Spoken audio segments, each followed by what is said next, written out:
Good afternoon. I think we'll have to start again because we didn't have an audio feed when we began initially. My name is Rajiv Kumar. I am the Associate Dean for Academics at the All India Institute of Medical Sciences, New Delhi. Welcome to the 11th edition of the National COVID Grand Rounds that we've been now doing for about 3 months, beginning in July this year.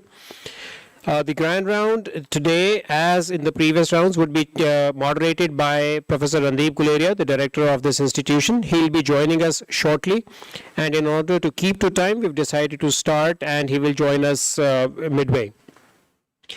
The topic for discussion today will be COVID-19 with other co-infections, and it's my pleasure to introduce the panelists for today's discussion. It's a pleasure to have Professor Rohit Sareen, former director of the LRS Institute of Tuberculosis and Respiratory Diseases in New Delhi, who will be joining us via a video link. Thank you, Professor Sareen, for accepting our invitation. On my left is Professor Aarti Kapil, Professor of Microbiology here at AIIMS New Delhi. On my right is Professor Anant Mohan. He is the Professor and Head of the Department of Pulmonary Medicine, Critical Care and Sleep Disorders at AIIMS. Also joining us subsequently in the discussions are the three faculty who are presenting cases and presenting the discussions. The faculty are Dr. Ved from the Department of Medicine, Dr. Saurabh Mittal, Assistant Professor in the Department of Pulmonary Medicine, and also Dr. Pavan, who's an Assistant Professor in the Department of Pulmonary Medicine. There is a large number of infections that are prevalent apart from COVID-19, and it is no longer uncommon to see patients presenting with a combination of infections. And in the last few weeks, we've also seen a number of cases with dengue co-infecting with COVID-19, and you often come across clinical dilemmas, particularly in conditions which cause hemorrhage, where you need to give anticoagulants, but also need to wonder whether you should give anticoagulants or not in a patient who has a bleeding manifestation because of dengue. You also have immunosuppressed patients with tuberculosis, and again, you need to reconsider your strategy of giving an anti-IL-6 drug or an anti-immunosuppressant in a patient who has active tuberculosis or even HIV.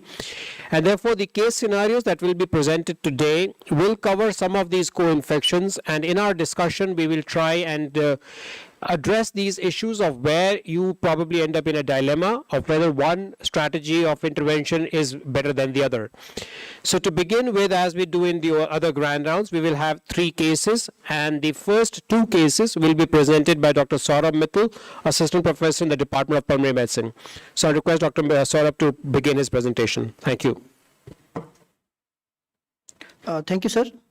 So today we will be discussing two important patients who had COVID and some other infections. So our first patient is a 57-year-old female, a housewife who was a non-smoker, who presented to us with fever, which was high grade for last 7 days. She also had shortness of breath, which has progressed to grade 3 over last 5 days, and she also had dry cough for last 5 days. In the past history, the patient had history of diabetes mellitus on oral treatment, but it was poorly controlled. She also had hypertension, chronic kidney disease, which was diagnosed 1 year back. In the background, she had history of pulmonary tuberculosis in 2019. The chest X-ray which was done in 2019 is shown here, which shows a right upper lobe cavitary lesion. For this, patient had taken 4 to 5 months of ATT, but then she lost to follow-up and did not complete the treatment. So at presentation to us, she was conscious, oriented, hemodynamically stable, but she had respiratory distress, and she was requiring oxygen of around 10 liters per minute to maintain an oxygen saturation of 95%. In the emergency, patient's COVID rapid antigen testing was done, and she was found to be positive. So because of the illness, she was admitted in COVID facility for further management. This was the chest radiograph which was performed at the time of admission, and it shows the patient had bilateral consolidation, nodules, and a small right upper lobe cavitary lesion. Initial blood investigation showed that she had anemia. Although her blood counts were normal, she had a high creatinine which was 2.4 milligram per deciliter at the time of admission, and she had mild transaminitis at the time of admission. Her further investigations in view of the severe COVID illness was done. She was found to have raised IL-6 levels, raised ferritin. Her procalcitonin was normal, although CRP and lactate were high. So thus we reached the diagnosis of severe COVID-19 illness. Because of the COVID, patient was managed with high flow nasal cannula, and she required up to 80% of FiO2 for management. She was also initiated on steroid therapy with methylprednisolone in the dose of 40 milligrams twice daily. She received supportive care in form of vitamin C as well as anticoagulation in form of dalteparin. Because patient had an infection, she was initiated on broad-spectrum antibiotic therapy in the form of ceftriaxone and doxycycline. But the major issue was that she had poorly controlled diabetes, for which we had to give her insulin infusion. Her initial blood cultures as well as urine cultures were sterile, but she was unable to produce sputum for examination. What happened that we treated her for COVID illness along with antibiotics, but she continued to have high-grade fever along with high oxygen requirement till day 10 of her illness. Because her fever was continuous and she was continuing to require high oxygen, antibiotic escalation was done and she was shifted to piperacillin tazobactam along with levofloxacin.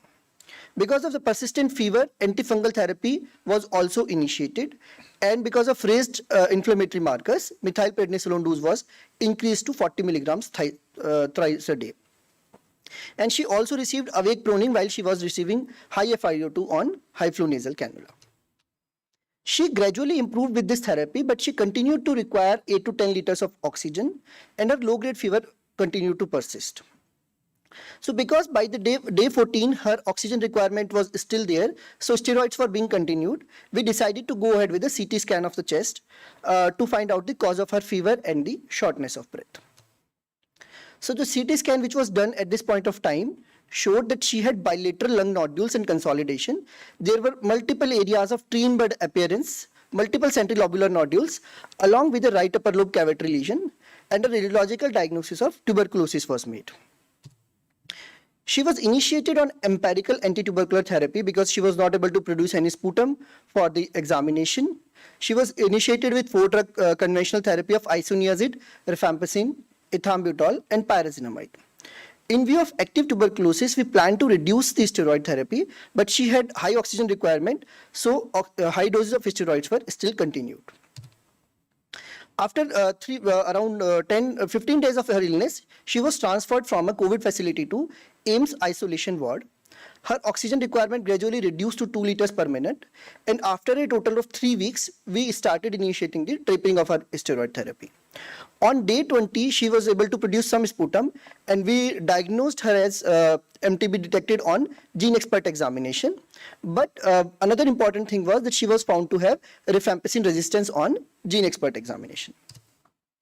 This was the chest radiograph which was performed 3 weeks into illness, which shows there are bilateral multiple confluent nodules along with the right upper lobe cavity. And this X-ray is consistent with tuberculosis. So thus, we had a patient who had a final diagnosis of severe COVID pneumonia with ARDS, along with MDR tuberculosis. She also had uncontrolled diabetes mellitus, chronic kidney disease, anemia, as well as systemic hypertension. So once patient has been transferred to the isolation facility, in view of her poor renal function, we did not start her on injectable drugs for MDR tuberculosis. So we have decided to start her on all oral longer MDR TB regimen, which is bedaquiline based. This has been just initiated few days back. We plan to monitor her renal function as well as blood sugars and continue to monitor for the adverse effects of the therapy. Another important thing for this patient is because she had lost her previous follow-up for tuberculosis, that we need to ensure the compliance to the treatment. And currently patient is being managed with multidisciplinary management with nephrology, pulmonary medicine, and endocrinology review. So that's how we were able to manage this patient, and we need to follow her up to look at the drug side effects and efficacy of the treatment. So what we learned from this patient was that if a patient who is not responding to supportive care, we need to have a high suspicion of a co-infection. Secondly, it may be difficult to establish a microbiological diagnosis for patients who have active COVID-19 because they may not be in a situation to provide a good sputum sample. Thirdly, we used steroids in this patient, but steroids for severe COVID can also lead to worsening of the co-infections. And because patients had infections, so we had to use antibiotics in the form of levofloxacin, which itself may lead to delay in the diagnosis of tuberculosis. So what is important is that if you can, you should try to do an early imaging in the form of repeat radiographs or a CT scan, which may help in prompt diagnosis of tuberculosis in patients with COVID-19. So now we go to our second patient. Our second patient was a 62-year-old male who was non-smoker and a manual laborer. He had history of diabetes for 3 years, which was poorly controlled. He presented to the hospital with low-grade intermittent fever for 8 days, along with swelling of right eye for 1 week and shortness of breath for last 5 days. On examination, he was hemodynamically stable. On vital parameter examination, he was febrile. His respiratory rate was 26 per minute and it was acidotic breathing. His room air oxygen saturation was 89% and he also had tachycardia. His oropharyngeal RT-PCR for SARS-CoV was done, which was found to be positive. On further examination, what we found that the right upper third of the face was swollen and there was infraorbital tenderness. His right eye had proptosis, conjunctival congestion, and there was restriction of the extraocular movement. He also had right facial nerve palsy, and oral cavity examination revealed there was a black eschar on the hard palate. His blood sugar at the time of presentation was 480 milligram per deciliter. Urinary ketones were positive, and he had high anion gap metabolic acidosis on ABG. The chest X-ray performed at the time of admission demonstrated bilateral consolidation consistent with the diagnosis of COVID pneumonia. So initial lab investigation showed that patient had leukocytosis with neutrophilia. His platelet count was normal, renal and liver function was normal. But on inflammatory marker evaluation, he had elevation in CRP, ferritin, fibrinogen, but D-dimer was normal. So thus we made a clinical diagnosis of acute invasive fungal rhinosinusitis with severe COVID-19 and diabetic ketoacidosis. He was initiated on oxygen by face mask for his COVID illness and hypoxemia. And because of the high suspicion of fungal rhinosinusitis with poorly controlled blood sugars, empirical liposomal amphotericin B was initiated, along with broad spectrum antibiotics. For the management of diabetic ketoacidosis, he received insulin infusion, and for COVID, he received oral hydroxychloroquine at that point of time. So now the question was the patient had a severe COVID illness, so what to do with the steroid therapy? His further investigations were that scrapings from the crust and necrotic tissue from the middle turbinate and palate, which were sent for KOH examination, and it revealed, this is the calcofluor staining, where we can see there is a broad aseptate hyphae which are branching at the right angles consistent with the diagnosis of invasive mucormycosis. And this was the imaging of the head and neck done at that point of time, which shows that there was right orbital invasion, there was invasion of the infratemporal fossa, and there was right maxillary sinusitis with floor of the orbit was invaded by the fungus. So patient was initiated on oxygen therapy. We also gave him steroids because he was having severe COVID which was requiring oxygen therapy. So a dexamethasone in the dose of 6 milligrams once daily was initiated. For his illness, he also received insulin infusion, broad spectrum antibiotics, antifungals, and other supportive management. Now the important dilemma with us was whether we need to go ahead with surgery, because if you look at the management of rhinocerebral mucormycosis, the gold standard management is surgery. So initially we planned for a surgical debridement with total maxillectomy and exenteration of the orbit, but because of the concomitant severe COVID-19 along with uncontrolled diabetes, surgery was considered very high risk for the patient. And after discussion with the patient and a careful risk-benefit assessment, we deferred the surgery. So patient was continued on high-dose intravenous liposomal amphotericin B. And by day 7, he had significant improvement in terms of reduction of his cheek swelling, trismus, and the range of extraocular movements was also achieved. So if you can see that the conjunctival congestion edema has markedly improved over next 7 days. So we repeated a scan after 4 weeks of 4 grams of liposomal ampho, which showed significant resolution, and patient also clinically improved. As 4 weeks into the illness, patient had significantly improved. His hypoxemia had also gone down. So we went ahead with a infrastructural maxillectomy through the oral sublabial route, and this is the surgical specimen, and which also demonstrated there was invasion by the mucormycosis. So post-operatively, this patient had renal dysfunction, and we had to discontinue amphotericin B. So he was initiated on oral posaconazole, and after 49 days of hospital stay, he was discharged home on insulin therapy along with posaconazole. So the final diagnosis for this patient was severe COVID-19 with invasive rhino-orbital mucormycosis and diabetic ketoacidosis. So the challenges we faced in this patient was that number one, a patient who had DKA with severe COVID-19, the use of steroids is very dicey. So we can use it, which can worsen the DKA, but it may help in the COVID illness. Number two, the patient's diagnosis in such situations sometimes may be delayed because an upper airway sampling is to be done in a patient who is COVID-19 positive.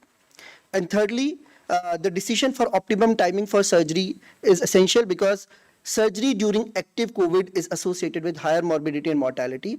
So a decision for deferring the surgery versus an urgent surgery had to be taken in this patient. Thank you. So now I'll request Dr. Ved to continue with the dengue patient. Thank you.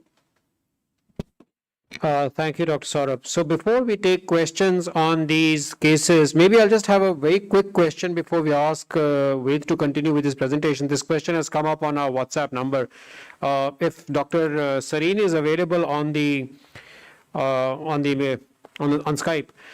So Dr. Sareen, the question that has come up is that when you have patients with COVID and tuberculosis co-infection, have elevated ALT or may have renal impairment as well, consider giving them a full course ATT or dose ATT. Well, you see, the thing to understand, in fact, if we come to this case, there are a few issues which I would like to highlight here. One of the issues is that the patient in his earlier episode of TB treatment had not completed his treatment. So the first X-ray itself indicates that the individual may require anti-TB treatment. On clinical suspicion, one could have started the anti-TB treatment. That is number one. Second thing is that the individual was given levofloxacin as an antibiotic, which I feel that when we are suspecting TB, we should try to avoid that because it would be a single drug to be used for this illness, which is not correct. One would easily lead to quinolone resistance in a very short time. Especially with quinolone, it may lead to resistance between 10 to 14 days itself. So these are first of all two things regarding this. And then on the bedaquiline regimen, before we start putting, obviously, I'm sure that the other pre-treatment investigations would have been done prior to starting on this drug, and the background regimen would have been suitably chosen. Now, coming to your specific issue regarding starting anti-tubercular treatment in the presence of renal disease. Now, whether that renal disease is a consequence of COVID or otherwise, there are definite guidelines which we have, and the same is true for liver disease also. So there are certain drugs which the dosage may require a change if there is renal disease. Like ethambutol is mainly one of the drugs which is excreted via the kidneys, and we need to change the dosage. But all that is related to the GFR and creatinine clearance. So based on that, usually the drugs could be the same, but the dosage would alter if it was first line therapy. And if it is a second line treatment, like this individual is being given bedaquiline, then the drugs, the bedaquiline the dosage will remain the same. We are not going to alter the dose of bedaquiline. And same is true for the quinolone and the linezolid, which I'm sure would have been taken. So certain drugs we need to change the dose. Certain drugs we need to change the frequency of administering the drugs. That is, we could give it twice a week or 3 times a week, and monitor the ADRs at the same time very closely to see that the kidney function or the liver function doesn't get deranged to that extent. Thank you, sir. So we'll move on to the third case and then maybe take the discussion on the cases subsequent to that. So I'm going to invite Dr. Wade, Assistant Professor in the Department of Medicine, to present the third case. Thank you, sir. Good afternoon, everybody. So I am going to present the case of COVID-19 with dengue co-infection. Our patient was 22-year-old male patient, resident of Uttar Pradesh. He with no history of smoking or any other substance abuse. So patient was presented with a history of fever for last 3 days, which was high grade, associated with no chills or rigor. A headache for 3 days, which was holocranial, moderate in intensity, with no associated vomiting or altermentation. There was no history of any focal neurological deficit or any seizure episode. Patient also had dry cough for 3 days and shortness of breath for 1 day, with no other any systemic symptoms. So for these complaints, patient went to a healthcare facility where he was tested positive for SARS-CoV-2 virus and then shifted to NCI AIMS Jhajjar, which is a designated COVID facility for AIMS. On examination, patient was alert, conscious, oriented, and cooperative. Temperature was 101 degree Fahrenheit, heart rate was 88 per minute, respiratory rate was 24 per minute, and oxygen saturation was 91% on room air. There was no cutaneous rash noted. Other systemic examination was unremarkable. On initial evaluation, hemogram and liver function test and kidney function test were normal. Inflammatory markers including interleukin-6, CRP, ferritin was slightly high. On X-ray, there was bilateral infiltrates more on the left side compared to right. So initial line of management was done for the moderate COVID pneumonia, and patient was started on injection remdesivir, methylprednisolone, anticoagulants, and other supportive management, including oxygen supplementation. Over the 2 days in the hospital, patient condition remained same with persistent oxygen requirement. And on 3 days after admission, laboratory value showed declining platelet count of 73,000 3 days after admission, and transaminitis with SGOT value of 164. So based on the thrombocytopenia and transaminitis, we kept differential diagnosis of malaria, dengue fever, COVID-19 associated ITP, thrombocytopenia is caused by COVID-19 itself, and lower in probability heparin-induced thrombocytopenia. For the above, additional workup was done, which revealed NS1 positivity by dengue rapid kit test. Malaria was negative both by rapid CAR test as well as peripheral smear. For inflammatory parameters, interleukin-6, CRP, ferritin revealed rising trend. D-dimer was also high. So for moderately severe COVID pneumonia, same treatment was continued with supportive management for dengue fever. During a hospital course, further investigation revealed worsening platelet counts and liver enzymes. 7 days after admission, platelets were 29,000 and SGOT was in the range of thousands. For the above, antiviral injection remdesivir was stopped 4 days after admission, and anticoagulants were also stopped. Viral markers including for hepatitis A, B, C, and E were negative. After 7 days of admission, patient developed hemorrhagic manifestations in the form of petechial and ecchymotic lesions on bilateral upper limbs and nasal bleed. He also had complaint of abdominal pain, for which ultrasound abdomen was done, which revealed moderate ascites and bilateral mild pleural effusion. For the management of severe dengue, patient was shifted to COVID ICU, and fluid management was started on the lines of severe dengue illness. This chart is showing trends of laboratory parameters and management done during the course of hospital admission. So as you can see, on the day 4 days after admission, platelet counts declined to around 53,000. At that time, deltaperin was stopped. After 7 days of admission, platelet count was around 25,000. At that time, because patient was having bleeding manifestation also, so 4 unit random donor platelets were given to the patients. After 9 days of admission, patient started having hemoconcentration, as you can see here. from 15 to hemoglobin rise to 16.4. At that time, bolus normal saline was given, 20 ml per kg, followed by 3 ml per kg per hour of normal saline. Patients showed improvement for the above conservative supportive management. As you can see, hemoglobin and hematocrit started improving, and after 10 days of admission, platelets also started rising.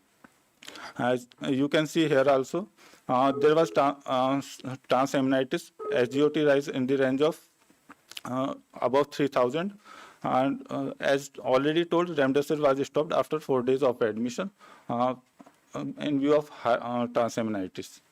After 10 days of admission, patient improved, oxygen requirement decreased, and patient was kept on room air after that. So this was all about our present case. We also had 8 other cases of dengue COVID co-infection. All the dengue infection was mild except this case. Sorry.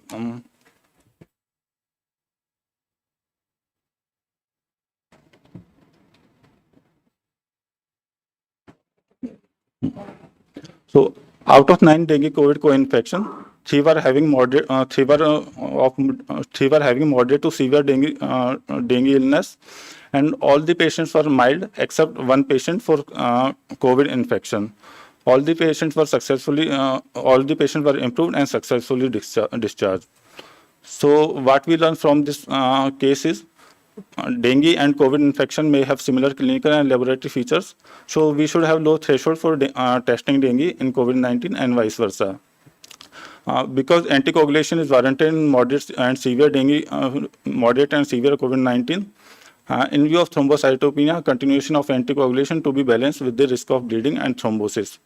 And COVID-specific antiviral drugs, remdesivir and favipiravir may have additional hepatotoxic effects here. And last point is COVID-19 may affect severity of dengue and vice versa. Thank you. Thank you very much, Dr. Ved, and I'd like to take this opportunity to really thank both the speakers, Dr. Saurabh Mittal and Dr. Ved, for 3 excellent cases that we've just had. At the same time, take the opportunity to really welcome the panelists, Dr. Rohit Sareen, former Director, LRS Institute of Tuberculosis and Respiratory Diseases, Dr. Aarti Kapil, Professor of Microbiology at AIIMS, Dr. Anant Mohan, Professor and Head Pulmonary Medicine, Critical Care and Sleep Disorder at AIIMS New Delhi, and Dr. Manish Suneja, Additional Professor of Medicine at AIIMS New Delhi. We've just seen one case of dengue, and we are in the dengue season where we're having many cases who are coming now who are dengue positive. And if you have co-infection with these 2 viruses, it becomes a bigger challenge as far as managing both dengue and COVID-19 is concerned, because in one, you're actually giving anticoagulants because you're worried about a hypercoagulable state. And the other, you're actually worried about the fall in platelets and the shock syndrome that can happen, which can also cause problems. So I'll have one question which I'll probably ask Dr. Aarti Kapil. In terms of the testing that we do, does it have any effect? We look for NS1 antigen in the beginning and then for the antibodies for dengue. Should we really have any differences in terms of testing for both dengue and for COVID-19 in terms of our testing strategy? Thank you, sir. So, regarding the testing strategies, it's not any different. It will remain the same. Only thing important is a high index of suspicion. So, simultaneously, we can collect samples for both. RT-PCR, of course, for the COVID-19 as soon as the patient comes and it's suspected. And for the dengue, we have to follow the algorithm that we are doing earlier also. First 3 to 4 days NS1 antigen, then within first week IgM, and followed by IgG. Thank you. Thank you very much. So I think it's a very important thing to keep in mind that what we must have is a high index of suspicion, and I think all the 3 cases highlighted that fact that if you have an atypical presentation or something which raises red flags, you must look for co-infection don't just go with the positive COVID-19 report and not really worry about the other infections that may be there. And you must really investigate for that. For dengue, as was already mentioned, in the first few days, till the fourth, fifth day, you could look for the NS1 antigen. And after that, for the antibodies, the IgM antibodies to begin with. Along with that, you can do the RT-PCR test also, or the CBNAT when you're looking at COVID-19. We'll take questions as far as co-infection with COVID-19 are concerned, because this is also an important issue, as we are now seeing patients with COVID-19 who will present with other infections. Dr. Ved presented a series of patients that they had seen with co-infection of COVID-19 with dengue. And I think it's important because this is the time that we have a spurt of cases as far as dengue is concerned, just during and after the monsoon months. So vector-borne diseases and the infections that we get along with COVID-19 are important issues. Before I go to the topic discussion, I just remind the audience to send their question through WhatsApp based on the number that is given below. I'll repeat that. It's 9999692364. That's 9999692364. And we'll have an esteemed panelist which will try and answer your questions. So we move on to the talk, which is managing COVID-19 with co-infections. There is now some data which has emerged as to the magnitude of co-infections with COVID-19 and how do we manage them in this era of COVID-19. And I'll request Dr. Pavan Tiwari, who is the Assistant Professor in Department of Pulmonary Medicine, Critical Care and Sleep Disorders, to present this topic. After this, we'll have the panel discussion. Dr. Pavan. Thank you, sir. Very good afternoon to all attending the webinar. And subsequently, now we will just have an overview of managing COVID-19 with co-infections, a brief literature review, and the issues and challenges in managing these patients, which we all of us will encounter in coming near future. So introducing the topic, co-infections are an important concern, especially in COVID-19, that is if we talk of bacterial and fungal infections. We all of us prescribe broad spectrum antibiotics to all patients who are admitted with COVID-19, but it is actually more in fear rather than based on evidence of co-infection. Then there are endemic diseases like tuberculosis. All of us know that tuberculosis is a common cause of community-acquired pneumonia in endemic countries like India, and up to 7% cases can actually present as CAP. COVID again is a community-acquired pneumonia, though it is viral. So that is also one important aspect. Then there are infections which have seasonality, which is like dengue and influenza, which is now coming up. And these are co-infections which are now increasingly being reported, and identifying them and managing them is important. Then there are other infections which are there in society, which are like HIV and hepatitis. These are also co-infections which need to be looked for. Whether these infections are bystanders or whether they are good or bad for COVID-19 and vice versa, we do not actually know at present. And there are individual management issues regarding all of these infections, which we will try and highlight in the next few slides. So looking at epidemiology, now we have a few systematic reviews which have looked at data from various observational studies which were prospective or retrospective. There are a few very large observational studies which reported on co-infections, bacterial, fungal and viral.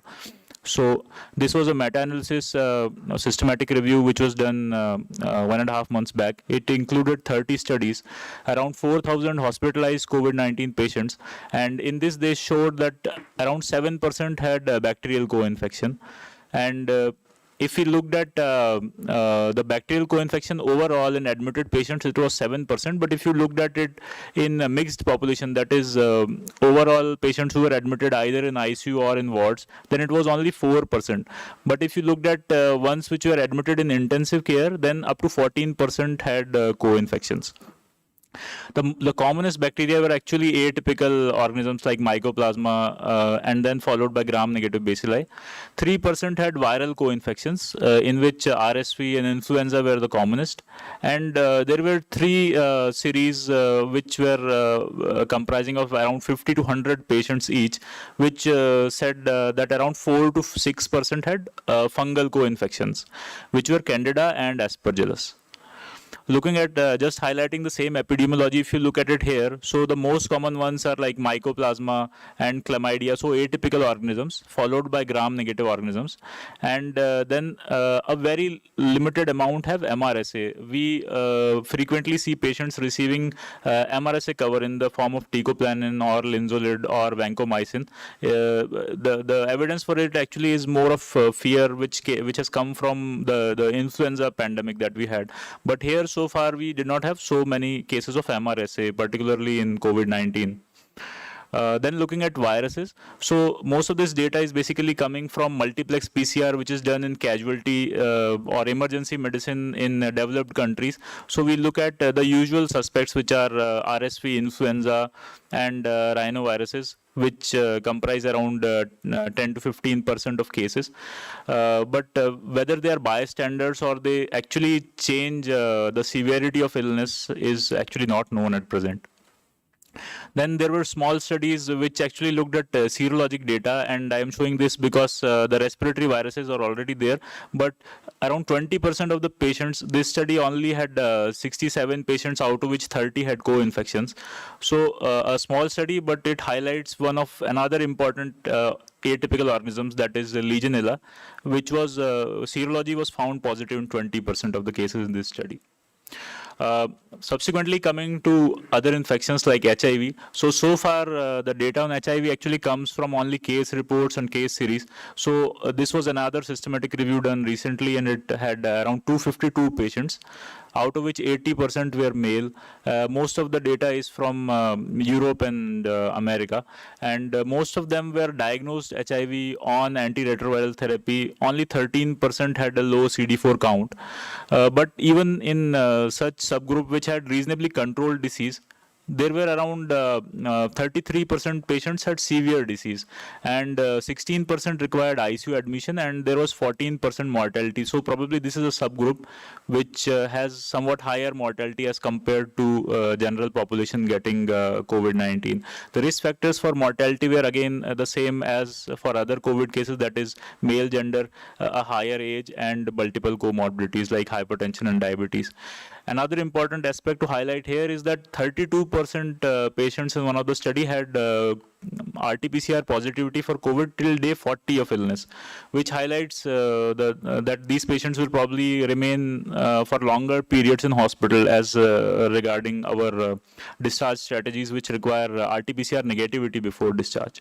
So that is important aspect to note in retro-positive patients. Then subsequently coming to tuberculosis. So this is so far the only published report of tuberculosis. This actually is from Global Tuberculosis Network. They had taken cases from 8 countries from 3 continents, and around 49 cases were there. Most of them were middle-aged males, and had 17 to 20% had comorbidities. Around 73% had pulmonary tuberculosis, but 24% had both evidence of pulmonary and extrapulmonary tuberculosis. The strength of this study was that 90% had a microbiologic diagnosis based on smear culture or CBNAT.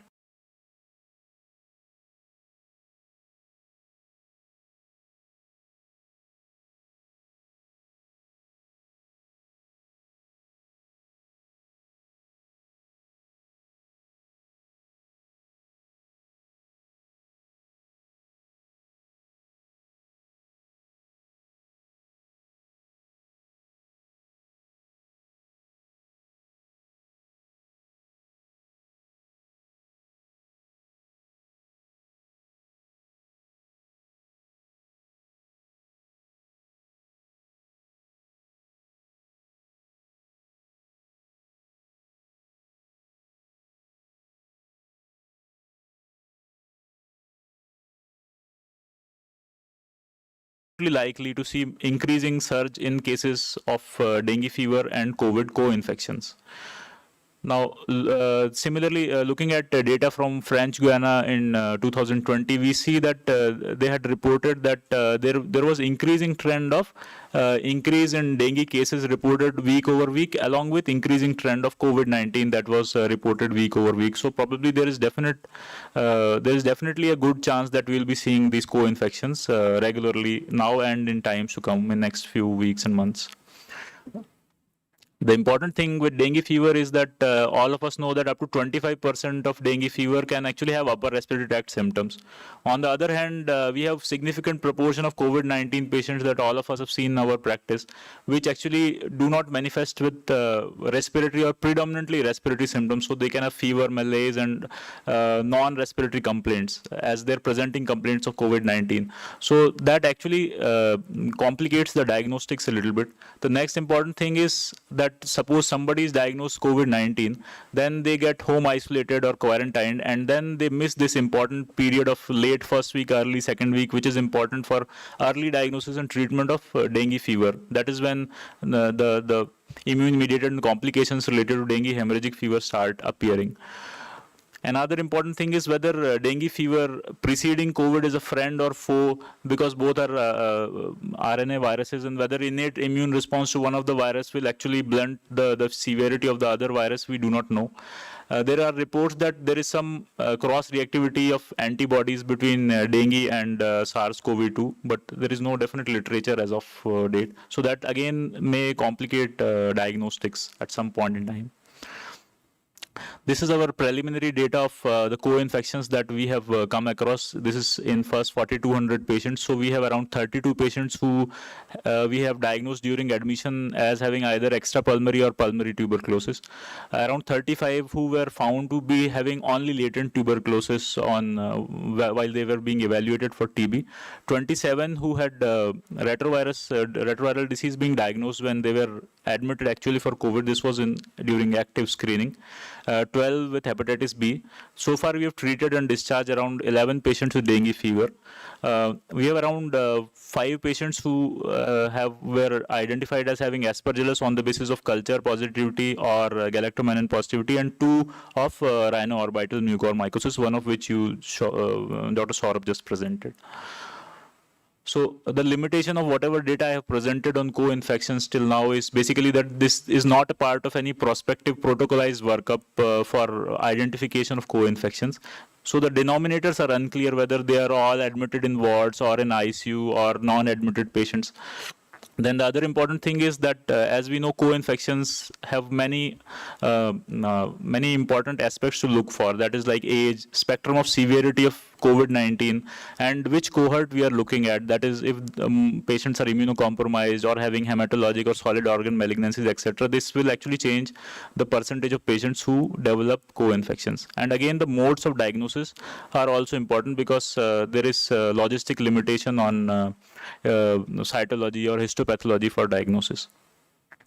Now, looking at common risk factors, so all of us know that COVID-19 actually leads to local immune response, dysregulation of local immune response, and dysregulation of various innate and adaptive immune response, which leads to respiratory tract and gastrointestinal tract dysbiosis, and which can lead to increased risk of respiratory and gastrointestinal infections.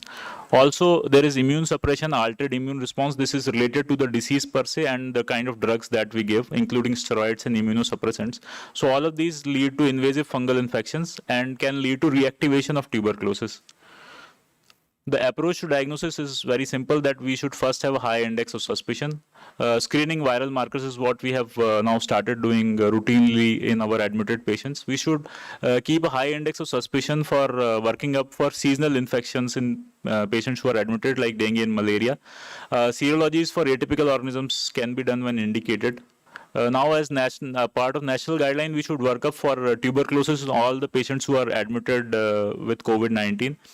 We should have judicious use of imaging modalities. So if you have a bedside ultrasound, it is an important modality to use. And then CT and MRI can be used subject to availability. Multiplex PCR is also an important aspect of diagnosis subject to availability.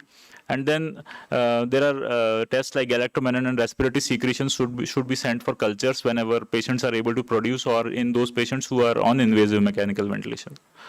The challenges in management are that in bacterial co-infections, so they are not that common as I showed to you in non-admitted or mild patients. So we should use our antimicrobials judiciously.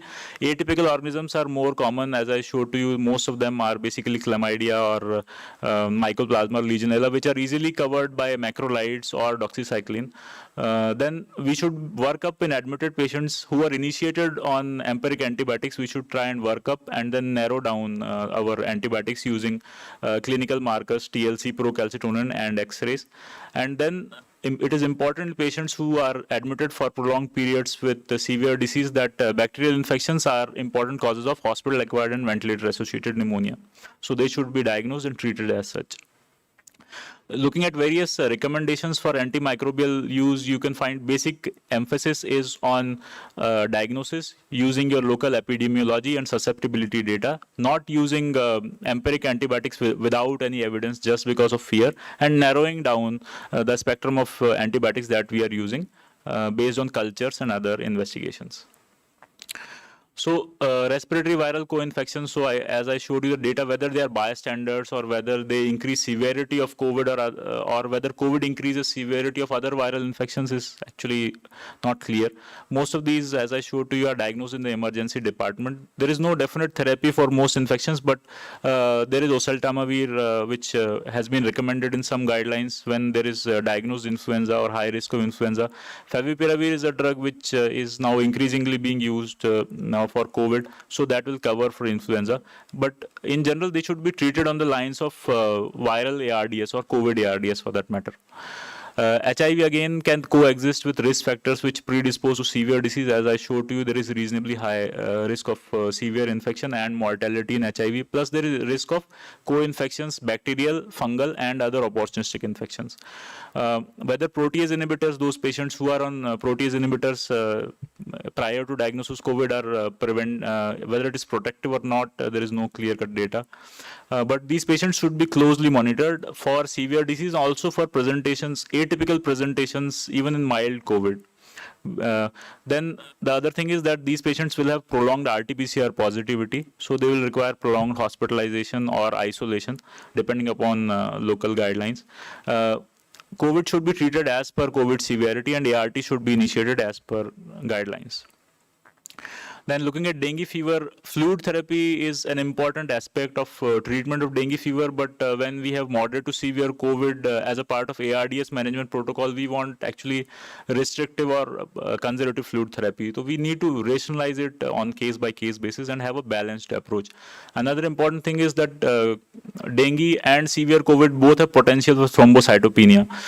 But however, we know that COVID actually is a pro-thrombotic state, and thromboprophylaxis is actually one of the cornerstones of management.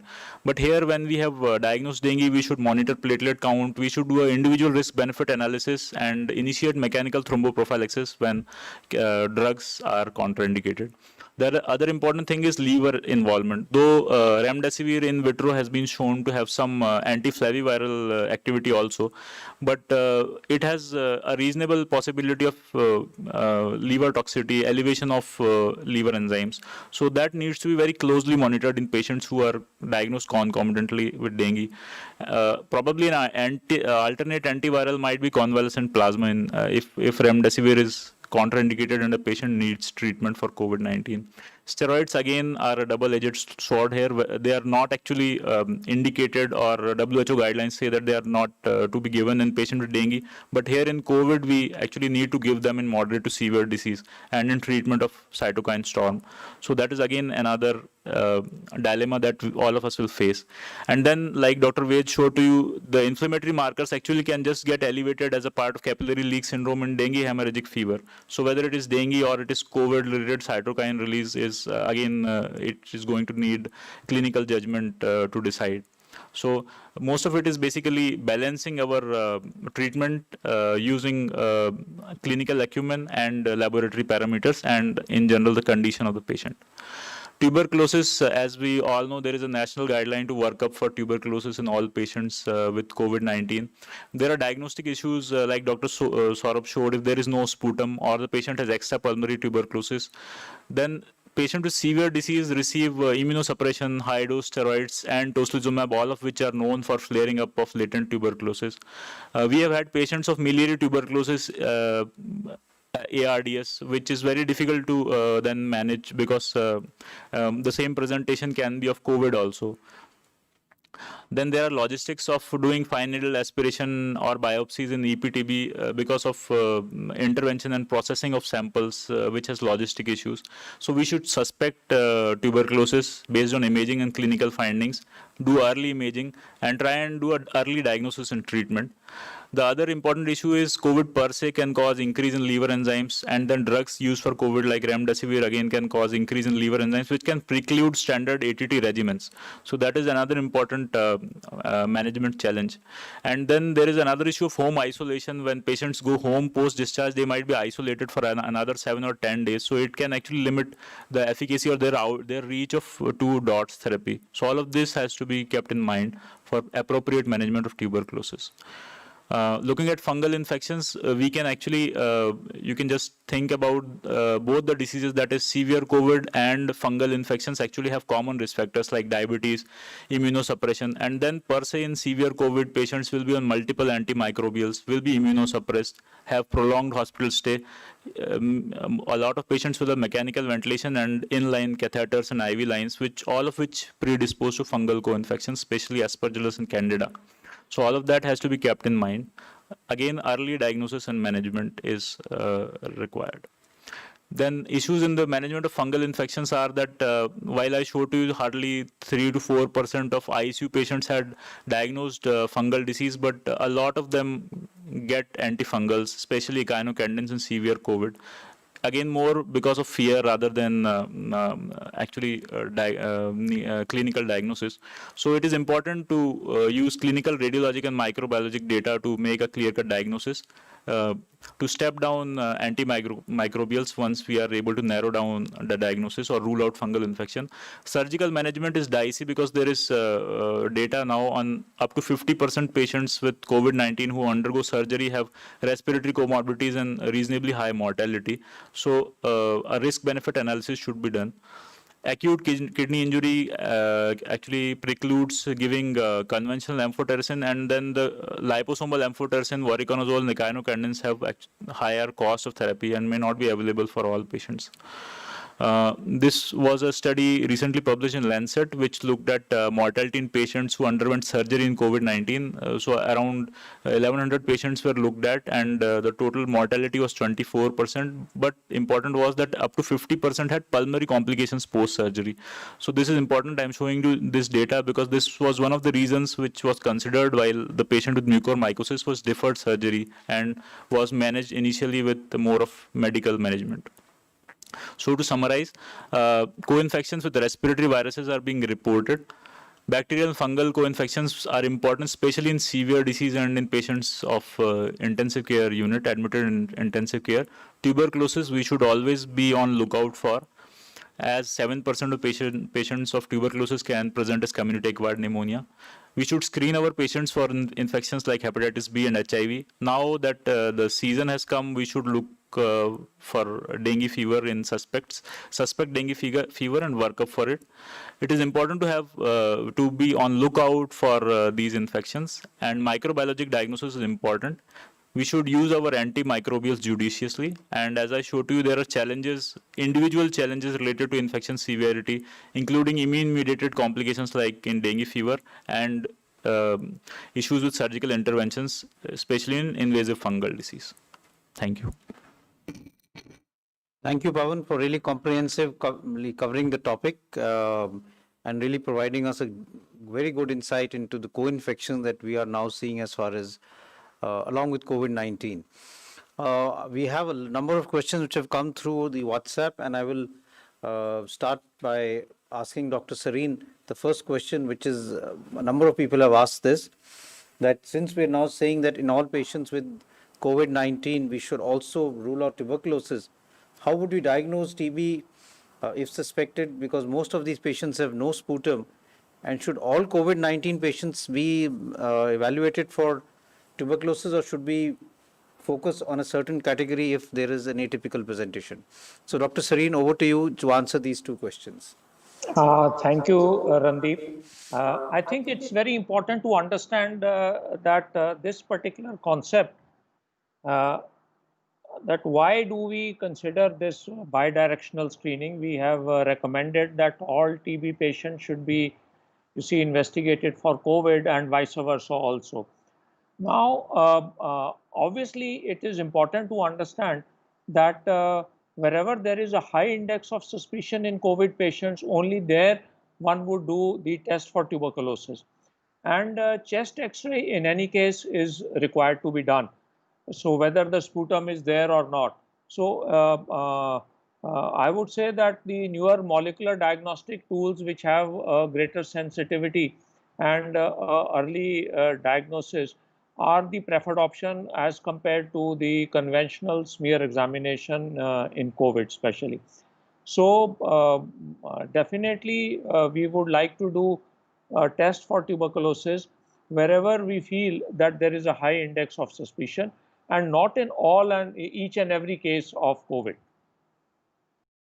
Thank you. I think that point is well made, that it's not that you have to blindly test everyone who is COVID positive for tuberculosis. If you have an atypical presentation, or you find some lesion on the chest X-ray which is looking suspicious and you think it could be tubercular, or the symptoms are persisting for a longer period of time, then one would usually expect, as far as COVID is concerned, or patients having persisting cough with expectoration, hemoptysis, I think you should rule out active tuberculosis. As we've shown in the case presented, that sometimes you may be in for a surprise if you have a shadow on the X-ray which you don't really focus, and that patient had multi-drug resistant tuberculosis.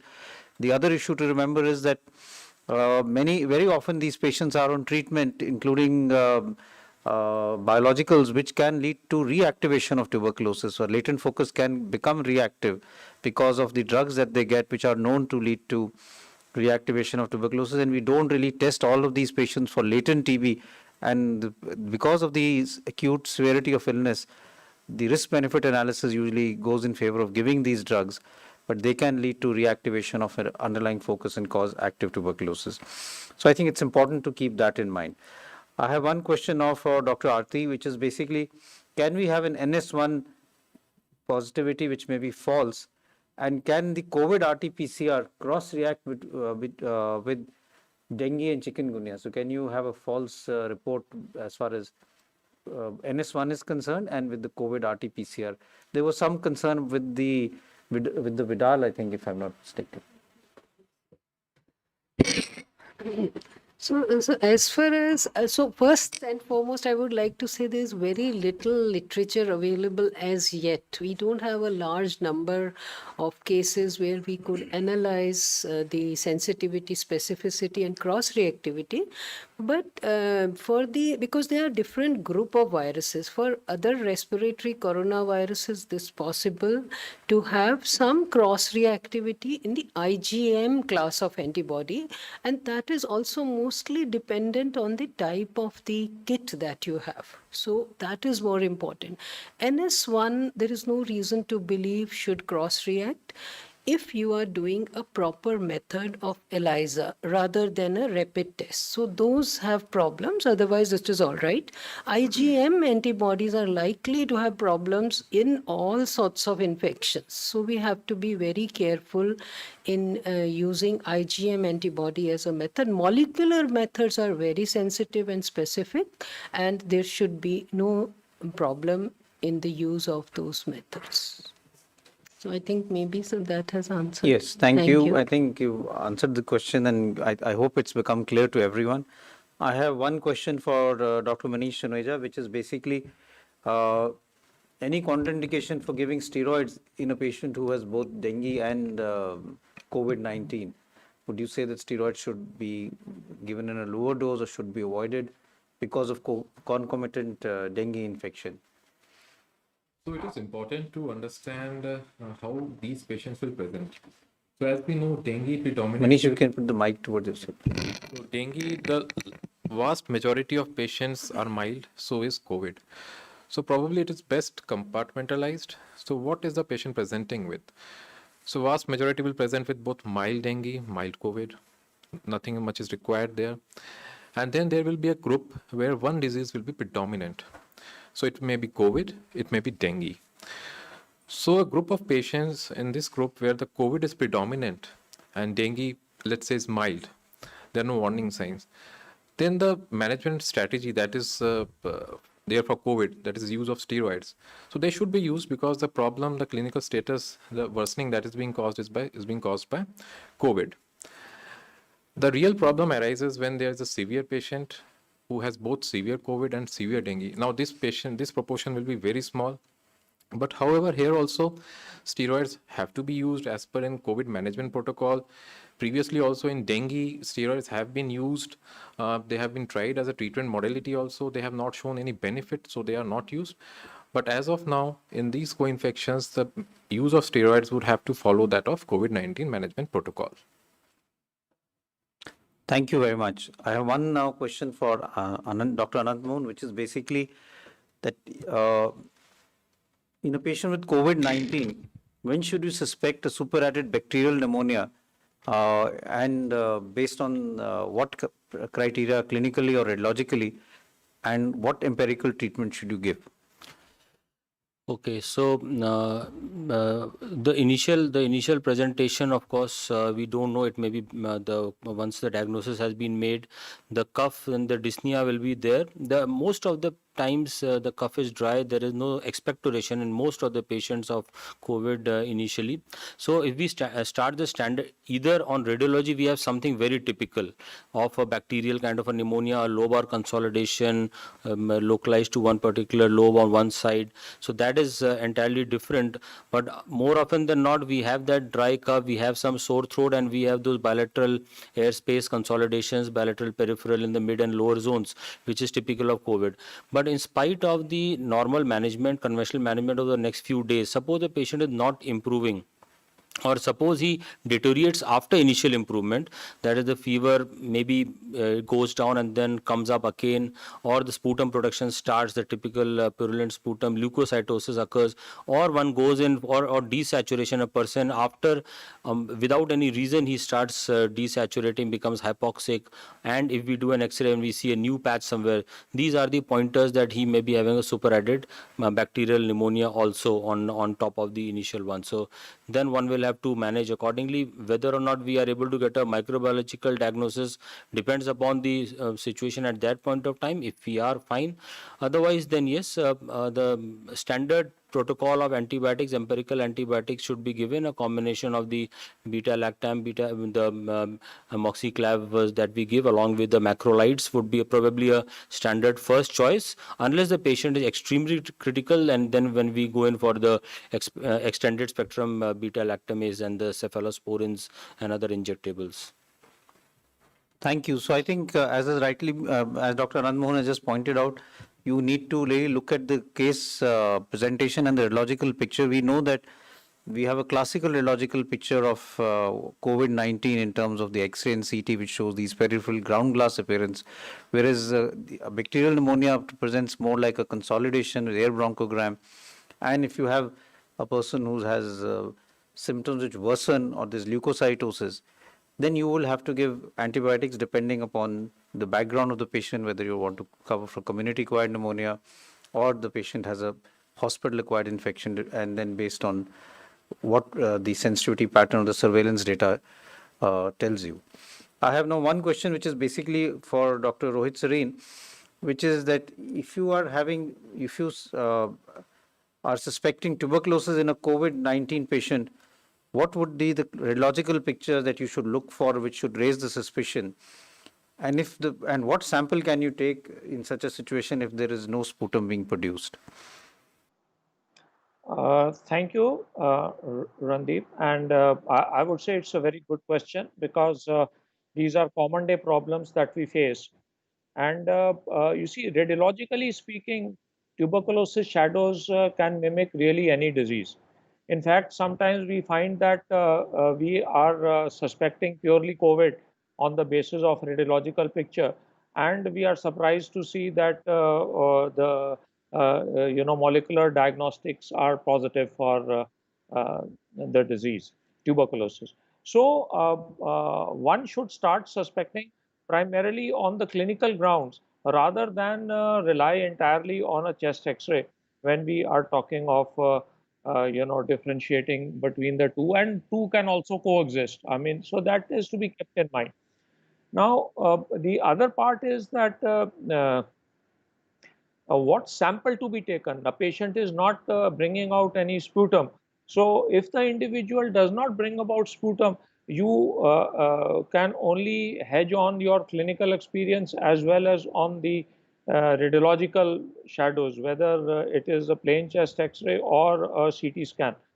I mean, things like, the oropharyngeal swabs or, inducing cough and all, they could be used, but they are not really very helpful. Because in COVID, it is primarily a dry cough. And in such a situation, you will not get sputum in most of the COVID cases. And in that context, if it's extrapulmonary TB, then of course we can do an FNAC of the lymph node if it is present in any of the regions or from any other site. If there is a cold abscess, we could take a aspiration from there. So these are some of the things. But I would say that primarily in the absence of sputum, the diagnosis is clinical as well as based on a chest X-ray. Look at the clinical radiological profile and then take a decision, because sometimes you may not be able to produce sputum, and really in the era of COVID and as a person who's COVID-19, sputum induction is something which we would like to avoid, because it is an aerosol generating procedure and it may actually cause more exposure both from tuberculosis and from COVID point of view to the healthcare worker. Therefore, you will have to look at the chest X-ray, which may show upper lobe infiltrates. If you have a fibrocavitary or a cavitary lesion, very unlikely that this will occur as part of COVID, and you should then strongly suspect tuberculosis, as was seen in the case that was also presented. But I'll just ask Dr. Rohit another question, which is an add-on to the question that I asked you, and that the doctor has written, will TB Gold be helpful in COVID-19 with suspected COX? So would you recommend TB Gold to make the diagnosis? Your comments on this? Well, you see, serological tests like TB Gold are only indicating infection. They do not indicate disease in any case. So I would say that in terms of diagnosing TB in such a situation, this test will not be helpful. But it would be helpful in saying latent TB. That, of course, is there because it tells infection. That is not disease. Yes, I think it's a very limited or no role, as a matter of fact, because it will just give you an idea that there is underlying latent TB. It will not really tell you whether it's active or not. So I have now another question, which is also an interesting question, and which is basically to Dr. Manish, that in dengue there is increased hematocrit. And is that leading to an increased chance of thrombosis? And therefore, in such a situation, should you actually increase the anticoagulation that you give in a person who develops increased hematocrit? And there's another question which is from another person: in severe COVID and dengue hemorrhagic fever, how to balance the anticoagulants? So again, theoretically, it is quite possible. But again, we look at it, most of the patients of dengue and COVID co-infection that we have come across, either both are mild or one is predominant. So we have a patient with dengue with severe thrombocytopenia, but COVID is it's not doing much there. And another group of patients where COVID is quite severe and dengue is just NS1 is positive, but as such, there are no symptoms. This will be a difficult group when we have both the disease coming as severe disease. This will be a small proportion of patients. And here the challenges would be there in management of rightly as thromboprophylaxis. In fluids, obviously we need to give fluids when there's hemoconcentration in dengue, and that is exactly opposite to what we usually do in COVID, severe COVID, when they are possible, we try to do a fluid restrictive strategy. So this is a challenge that we have to do on a case-to-case basis. We have to decide. So clinical judgment has to be supreme there. And regarding thromboprophylaxis, again, if dengue is severe, causing hemoconcentration, it's likely that thrombocytopenia will also be severe. Now, how to use low molecular weight heparin there is again a very difficult task. Probably we'll need to go by clinical judgment as well as monitoring of parameters. So D-dimer is very important thing. So a frequent monitoring of D-dimer would be warranted in such a patient. Usually we do it every 3-4 days in moderate patients. But when we are dealing with such a patient with co-infection, severe, both the sides, COVID and dengue, we probably do a daily D-dimer. And then with the composite of the clinical picture, the lab values, we need to take a decision on case-to-case basis. Thank you. I think this is a tough situation that you have both diseases where the treatment strategy sometimes actually may be harmful for the other disease. And as Manish mentioned, you need to look at it on a case-to-case basis and do a risk-benefit analysis. And sometimes you may have to take a conscious decision as to what to do. Remember, in dengue, you have a critical phase which lasts for around 48 to 72 hours. And sometimes you just need to monitor these patients very closely during that point in time. A lot of people have argued that very often you may not even need to give platelets. They may fall down to even less than 20,000. But if there is no active bleeding, after about 24 to 48 hours, they will start rising and you may really not need to give significant platelets transfusion. So important things to keep in mind. But with COVID-19, it is a challenge because it depends which is dominant and which is causing more harm at that given point in time. One question that I have for Dr. Aarti is, a lot of empirical antibiotics are being given in this era of COVID-19, which is a viral infection. But if you look at what is being done, all patients invariably are being started on empirical antibiotics. Do you think it is justified, and will this actually, in the long run, lead to antimicrobial resistance? So this is another great challenge for the management team, that when and whether to give antibiotics and what antibiotics to be given. So based upon the experience with influenza, a lot of super infections. So actually, when you are talking of bacterial infections, it is mostly the secondary bacterial infections. And again, as was mentioned by Professor Guleria, that it is very important to determine whether it's a community acquired infection or it is a healthcare associated infection. So in the community, so you have to again, so that judgment based upon the laboratory findings, the X-ray, the clinical picture, you have to decide whether there is a bacterial super infection. And regarding the biggest challenge, mostly the healthcare associated infections are the one which are multi-drug resistant, and as is seen by most of the studies that are published till now, that they form a large majority with Pseudomonas, Acinetobacter, Klebsiella, which are multi-drug resistant. So there the empirical choice would be based upon your local epidemiology, and it has to be given to the patients who are in the ICU settings, who are ventilated or have some invasive respiratory therapy. Again, taking the clinical picture into consideration. But having said that, it should not be a blanket antibiotic treatment for all. Choose your empirical therapy, submit a specimen for cultures, and then de-escalate. So your empirical choice will be based upon your local epidemiology. One thing I would like to say, so it is difficult to get a sample. Usually we prefer bronchoalveolar or non-bronchoscopic BAL. So it is very difficult to get those samples in COVID patients, but people have tried using endotracheal aspirates and then using various semi-quantitative cultures and come to a definitive diagnosis to de-escalate. So at least I would like to say it should not be a blanket antibiotic treatment. Thank you. Thank you, Dr. Aarti. I think the message is very clear that you should look at it on a case-to-case basis. In mild COVID infection, there's really very little role of giving antibiotics and you just need symptomatic treatment. If you have moderate to severe patients, then you need to really look at the whole clinical picture, and if your patient is in the ICU, you may give empirical antibiotics, but you must always send your cultures as one would do before starting the antibiotics if possible, and de-escalate once you really get a culture sensitivity report. But really, the antibiotic choice should depend on multiple factors: the background from which the patient has come, does he have an underlying structural lung disease, or is there any chance of resistant pathogen, and what is the surveillance data in the community or in your hospital or in your ICU. It's important to keep that in mind. So I'll move on to finishing the questions on, or going ahead with the questions on infection. There's one question for Dr. Anant Mohan, and that is again empirical. Should antifungals be given empirically to all diabetics who have moderate to severe COVID-19? And this, I think, means that what would you do in this situation when you're giving high dose steroids? Should you start antifungal? And if you're giving anti-IL-6 drugs like tocilizumab, should you cover with antifungal? Well, so firstly, it means that first question probably that whether should every patient who's moderate and who's on a kind of being given a diabetic patient should be covered.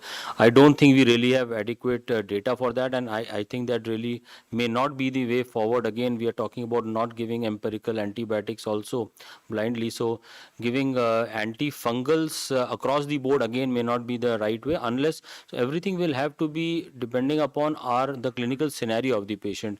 Yes, if we are really suspecting that he's a very high risk person for developing a fungal infection, we are giving biologicals, he's retrovirus positive, he's uncontrolled diabetes, then okay, you may take a chance, but even then empirical antifungals may not be always the solution.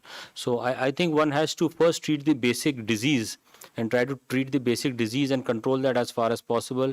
Maybe if you want, then one can start the antifungals in those select group of patients who seem to be most critically ill and most susceptible to this the fungal infections, but not across the board. Thank you very much. I think it's important to keep that in mind.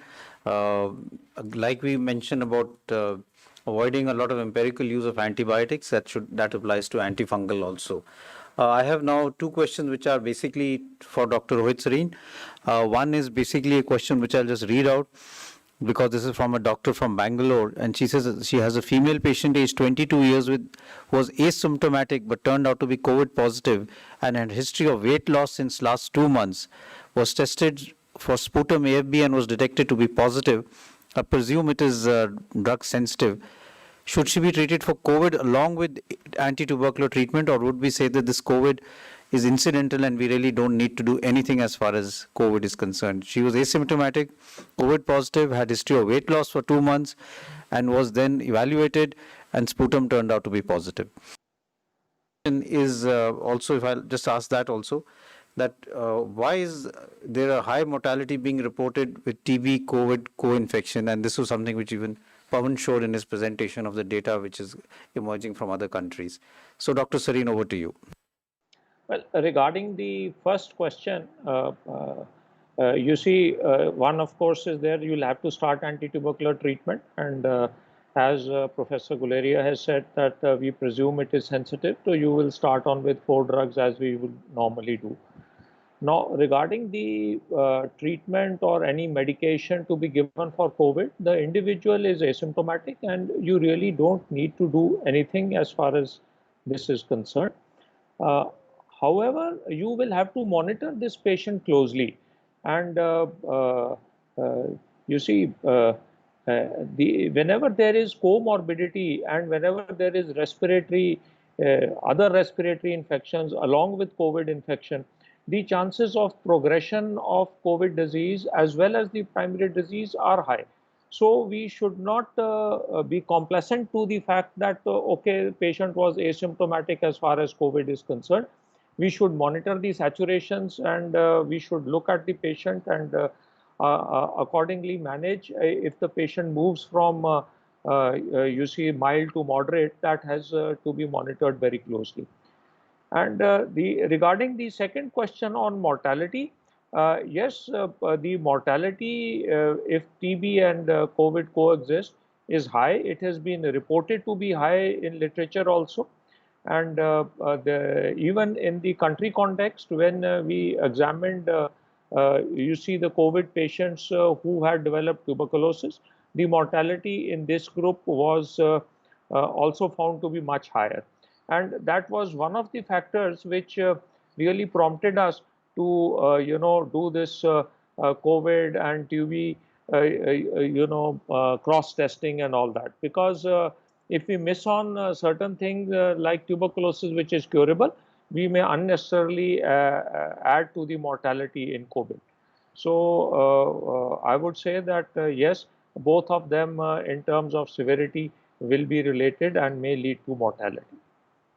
Thank you very much. So I think it really clears the picture. One issue is that if you have an asymptomatic COVID positive patient, you need to monitor that patient more closely, but there is really no indication to be aggressive in treating COVID in terms of steroids or giving remdesivir, but closer monitoring is required. And obviously you need to treat for tuberculosis as far as that patient is concerned. Many co-infections are associated with high mortality, and it's being observed in tuberculosis also. Also, one must remember that if you miss out on the diagnosis of tuberculosis, many treatment that we are giving, including steroids and other drugs, may lead to more dissemination or tuberculosis becoming more fulminant, which may actually contribute to higher mortality also. So it's important to keep that in mind. One question which is there for Dr. Manish, which is basically HIV and COVID. Is there any preferred regimen for HIV, or we continue with the same drugs that we're giving as far as ART is concerned? So basically, if we look at it, there are three groups of infections. One is chronic infections that a patient is having already. So for example, in this patient, this is PLHIV. So whether it's PLHIV, tuberculosis, and any fungal disease, the basic background regime that has been continuing for the patient from past, that needs to be continued during hospitalization. So a short duration hospitalization with COVID for 7 to 10 days, really nothing needs to change in this patient for PLHIV, and for that matter in any chronic disease like tuberculosis or fungal disease. Thank you very much. Thank you very much. I think it's that's an important thing to keep in mind. I have a question for Dr. Anant Mohan, and this is regarding steroids. Now, the issue is that we are saying that steroids are useful as far as COVID-19 is concerned, and they are actually the only drug which has actually been shown to be having a mortality benefit. On the other hand, there is data, especially from H1N1, which shows that steroids actually may be harmful when we have influenza as part of an infection. So this question says, should we give steroids if there is influenza and COVID-19 co-infection? What would you advise as far as that is concerned? Again, it will depend upon which is the more predominant disease. If it is a COVID co-infection and with the H1N1, and it is going into the moderate to severe category, we have to treat the severity of the disease.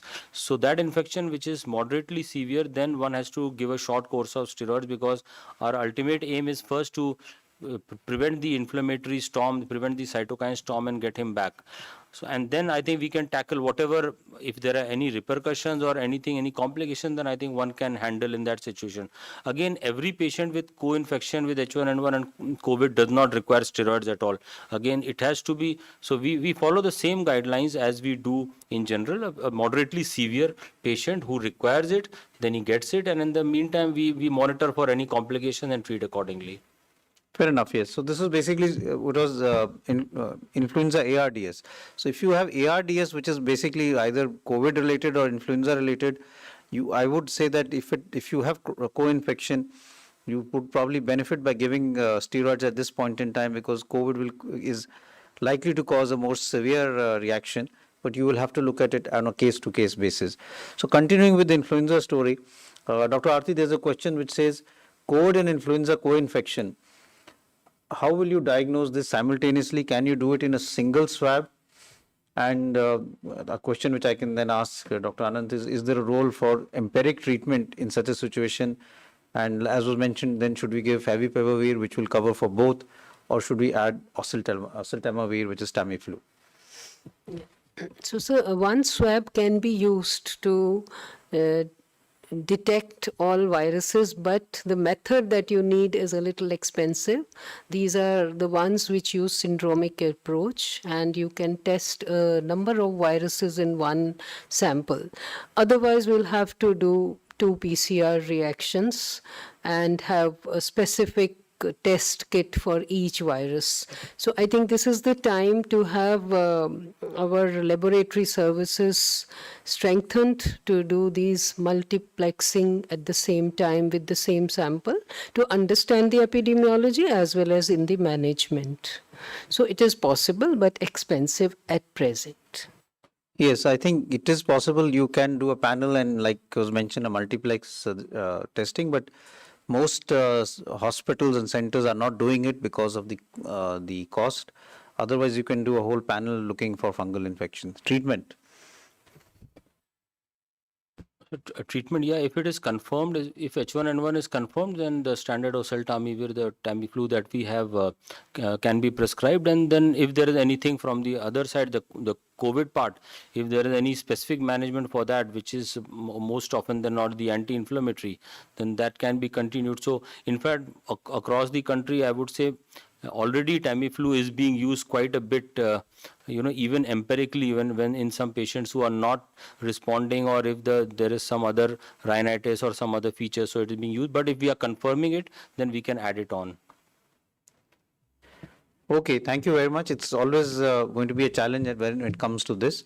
Manish, there's one question which had come last time also, and that is regarding teicoplanin. Can we give it empirically, because there is some data that it may have some anti-inflammatory effect and may be useful otherwise also as far as COVID-19 is concerned? This is based on one brief article which had suggested this. So any comments that you would like to make? So actually there are many such reports, not only teicoplanin, many other drugs I think, and utilizing a high-end antibiotic for its anti-inflammatory action may be a great overkill. And also we are forgetting the antimicrobial resistance part. So no, simple answer will be no. There are many other drugs which have been shown brief reports, but yet as of now nothing is conclusive except for the standard treatment regimen that we are following.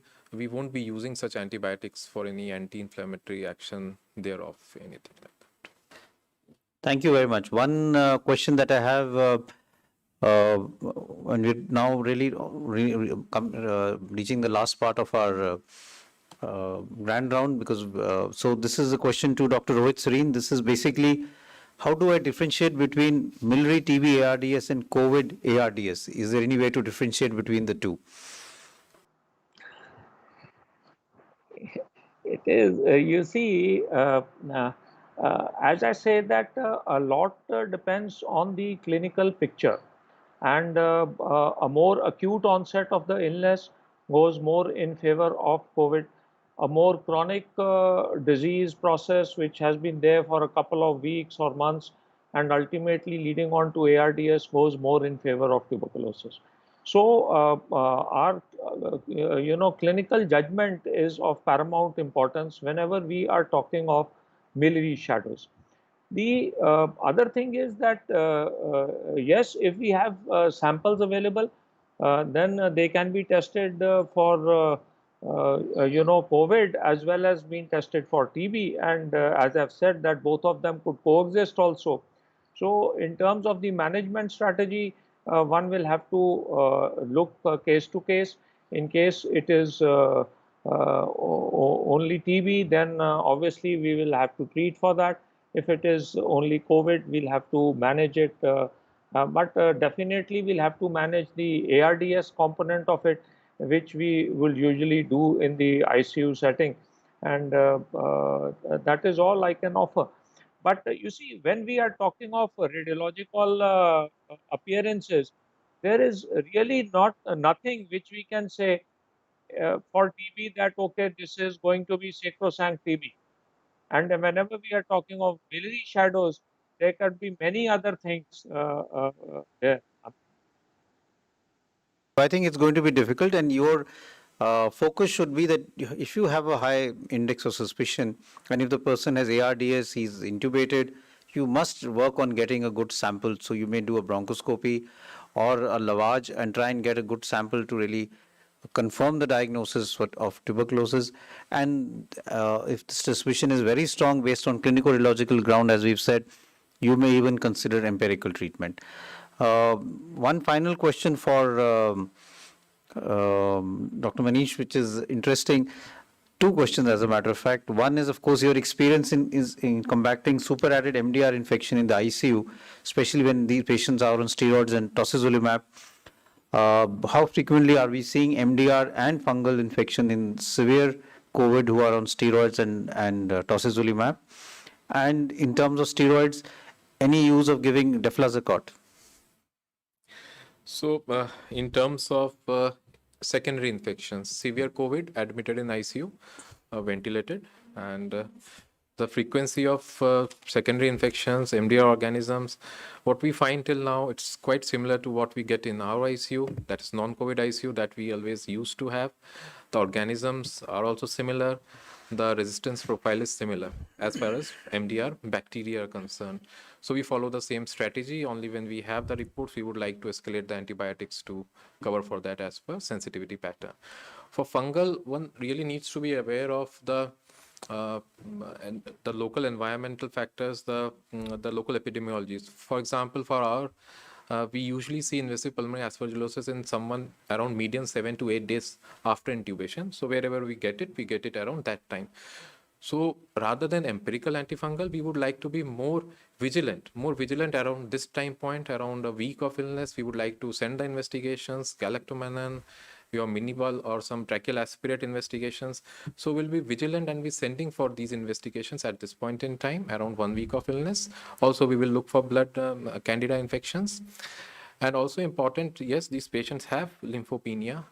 They do get steroids, and at times they are also getting tocilizumab. They are at increased risk of infections, yes, but at the same time, it is also difficult to monitor these patients as we do in our non-COVID areas for infections. So surveillance sort of thing should be there.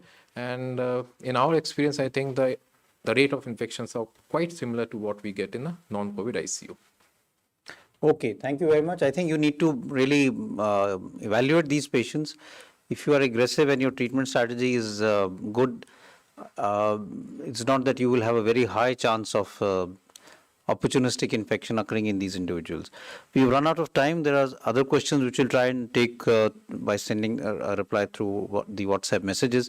So I just would like all the panelists to give their final comments or take-home messages, and I'll start with Dr. Sareen. What is your take-home message to all the audience that are there as far as COVID and other co-infections is concerned, with the focus on tuberculosis? I think one thing is very clear, that one must always keep TB in mind whenever you are seeing a radiological picture when investigating a patient of COVID. That's very clear. The second thing is that in case you are in doubt in terms of diagnosis of TB and the patient is moving on from moderate to severe and not responding to your usual treatment, then do not hesitate to start treatment. You could give empirical anti-TB treatment, because here we have a treatable, curable disease, and we are sometimes, you see, not very clear TB or not TB. Normally speaking, when we are in doubt, we will not treat. But with COVID there, we will hedge on the side of treating rather than not treating. So that should again be clear. In a high index of suspicion, even if definitive diagnosis of tuberculosis is not there, we will treat the individual if he has concomitant COVID. Thank you. Thank you, Dr. Manish. What is your take-home message? So we have already entered the period of the year when we have all these infections, tropical infections, whether it's dengue, malaria, viral hepatitis, leptospirosis, scrub typhus, etc. And soon we will be in the winter period when we will have many viral infections, maybe H1N1 also. So it is important time that we strengthen our diagnostics, because most of the times these COVID centers are standalone or in the site at a particular facility. So this is something where we can use more of rapid diagnostic tests, and probably importance of surveillance also, like surveillance of H1N1 among the samples being sent for COVID.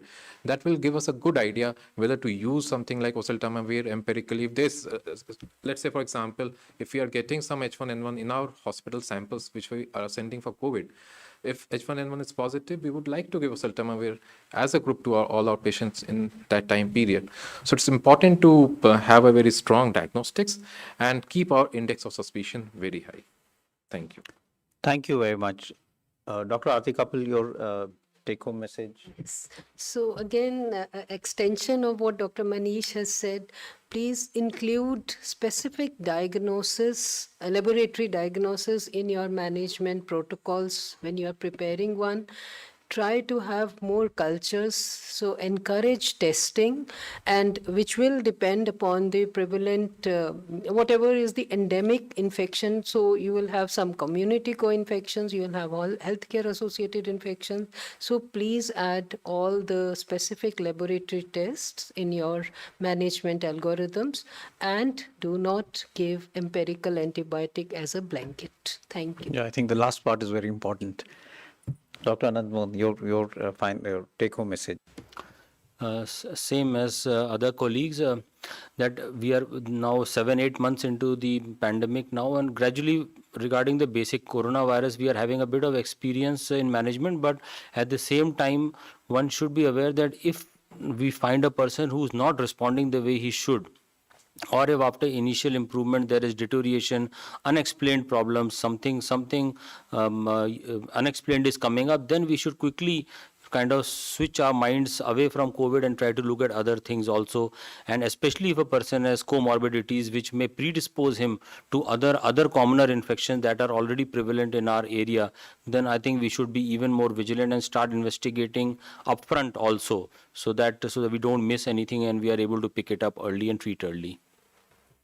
Thank you very much. I think the points have very well been made, and the cases also highlight this, that as this pandemic moves into its 10th month, we need to be really cognizant of co-infections that can occur with COVID-19, and also the super-added infection which can occur because of the opportunistic infections which are there because of steroids and other drugs which are being given.